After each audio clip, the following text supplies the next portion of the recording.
अस्सलाम वालेकुम व्यूअर्स। तो कैसे हैं आप? मैं हूं नीलम नीर इन्फो उर्दू चैनल में आपका वेलकम करती हूं। आज की वीडियो में बात करेंगे घर को एलर्जी और जरासीमों से पाक करने के कुछ अहम और ख़ास तरीकों के बारे में।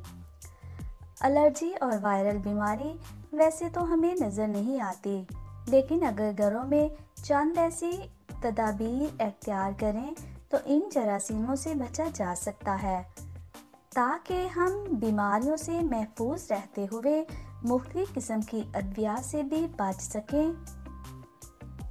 घर को एलर्जी और जरासीमों से महफूज रखने के जो तरीके बताएंगे वो हमारे बच्चों और माहौल को सेहतमंद बनाने में अहम साबित होंगे।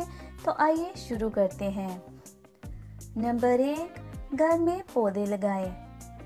जरासीम और एलर्जी हम पर हवा के जरिए असरअंदाज होते हैं। अगर हम घरों में पौधे लगाएंगे तो ये जरासीम हवा के जरिए साफ हो जाते हैं, जो हमें मुख्तलिफ बीमारियों से बचाते हैं। कोशिश करें कमरों के अंदर भी गमलों में छोटे छोटे पौधे और बेलें उगाई जाएं। एक तो इन पौधों से जरासीम ख़त्म होते हुए ताज़ा हवा मिलेगी, दूसरा घर और कमरे की खूबसूरती में इजाफा होगा। नंबर 2, दरवाज़ों पर डोर मैट बिछाएं। घर को जरासीम से पाक रखने का बेहतरीन तरीका डोर मैट का है।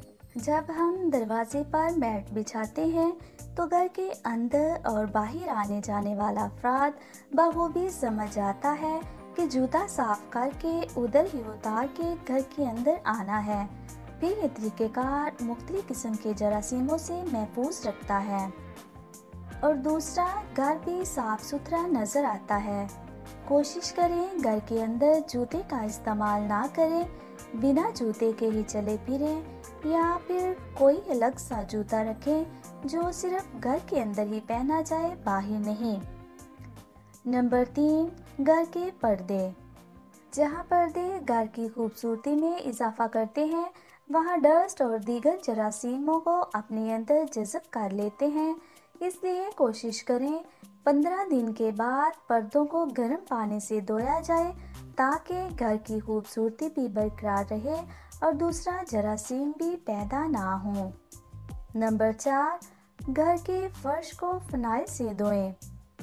जरासीमों और एलर्जी से पाक साफ रहने के लिए रोज़ाना घर को फिनाइल वाले पानी से धोएं या गीला कपड़ा करके फिनाइल वाले पानी से पोंछा लगाएं। फिनाइल वाला पानी इस्तेमाल करने से जरासीमों के साथ साथ दीगर कीड़े मकोड़ों से भी महफूज रहा जा सकता है, जो कि हमारी बेहतर सेहत के लिए इंतहाई ज़रूरी है। नंबर 5, घर की झाड़ पोंछ।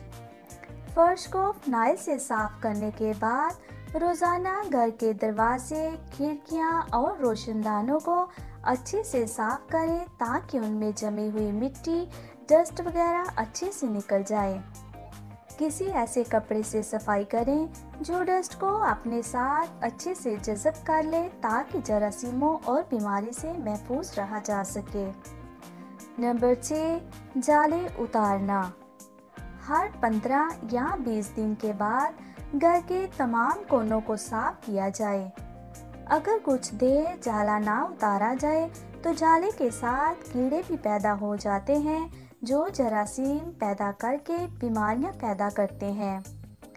कोशिश करें वक्त पर ही जाला उतारा जाए, ताकि इन तमाम जरासीमों से महफूज रहा जा सके।